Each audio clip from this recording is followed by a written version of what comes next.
The Monster Under the Shed, Thomas and Friends. It was a dark, blustery evening at the station. Sir Topham Hatt had closed the railway early on account of the weather. The engines were waiting for the signal to return to their sheds. "Maybe one of us should tell a story to pass the time," Thomas suggested. The other engines looked pleased with Thomas's idea. "I have the perfect story for tonight," James volunteered with a sly grin. "A long time ago," James began, "there was a brave blue engine who was always eager to help." "Blue Engine," the station master asked one night, "would you go to the end of the tracks to pick up a coach that was left behind?" "Of course," the brave, eager engine replied, and he set out into the dark, foggy nights. But by the time the little blue engine reached the end of the tracks, the fog was so thick he could hardly see anything. "I'll just have to wait until morning," said the engine to himself, and he settled into an old shed for the night. Late that night, the little blue engine awoke to a noise coming from below the shed. Creak!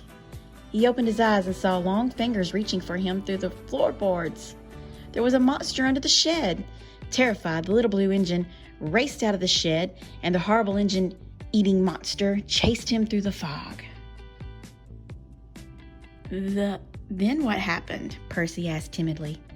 "That's where the story ends," said James. "No one ever heard from that little blue engine again." "What about the monster?" Percy whispered. "Don't be silly, Percy," Gordon said with a chuckle. "It's just a story." "What if the story's true?" Percy asked Thomas on their way to the sheds. "What if the engine-eating monster is out there somewhere right now?" "Stop being such a scaredy cat, Percy," Thomas answered. "There are no such thing as monsters." Later that night, after they had settled in for bed, engines were startled by a terrible racket coming from Percy's shed. "Gordon, Thomas, help! There's a monster in my shed!" wailed Percy. Suddenly James appeared, roaring with laughter. He had been rattling some scrap metal behind the sheds to frighten Percy. I'm a monster, James shouted. Percy was embarrassed for making such a fuss. "It's okay, Percy," said Henry. "Sometimes good imaginations think bad thoughts."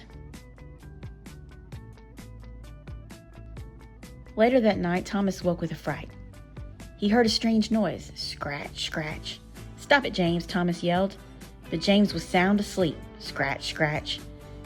"If it's not James, then maybe I really do have a monster under my shed," thought Thomas, and he stayed awake all night just to be safe. Thomas was awfully tired when he met Percy at the docks the next morning. "Did you hear any other strange noises in your shed last night?" Thomas asked. "Not after James. Just silly prank," Percy replied. Now Thomas felt silly himself for staying awake all night. By the middle of the day, Thomas was very sleepy and running far behind schedule. Henry pulled up beside him. "You look as if you could use some special coal," said Henry. "Oh, I'm just a little tired," Thomas answered. He didn't want anyone to know that he'd been too frightened to sleep. Just then, James sped by on the express track. "What's the matter, Thomas?" he called. "Monsters keeping you up at night?" And James disappeared down the track, laughing loudly. By the end of the day, Thomas barely had enough steam to make it back to the yard.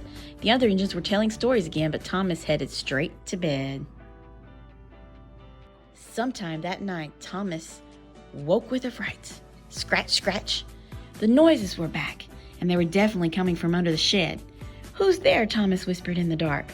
"Creak, creak," came the answer. "Go away, monster, get out," Thomas ordered as he closed his eyes tight. Thump, thump, thump, thump. The noise was getting louder and closer. "That will surely wake the other engines," Thomas said to himself. "They'll save me from the monster." But the other engines didn't stir. Thump, thump. "It's just outside the door," Thomas yelped. "There's its head." "Help, Gordon," Thomas whispered. But only the monster heard him. Thump, thump, thump, thump. Then the doors of Thomas's shed began to rattle on their hinges. Bang, bang, bang, bang. "It's trying to get in," thought Thomas. Then suddenly the banging stopped. Thomas was too frightened to move. He peered out into the dark, and there it was, the horrible engine-eating monster. Thomas could see its eyes glowing in the night.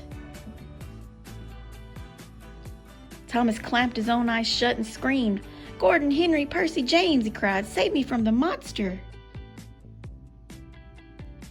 "Thomas," Gordon said, laughing, "open your eyes."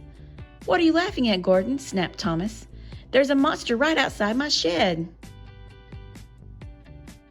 "Not anymore," Gordon replied. "Now the monster is inside your shed." Thomas opened one eye very slowly. "A hedgehog?" Thomas yelled in surprise. "I was afraid of a tiny little hedgehog." Now the engines all laughed, and Thomas laughed with them.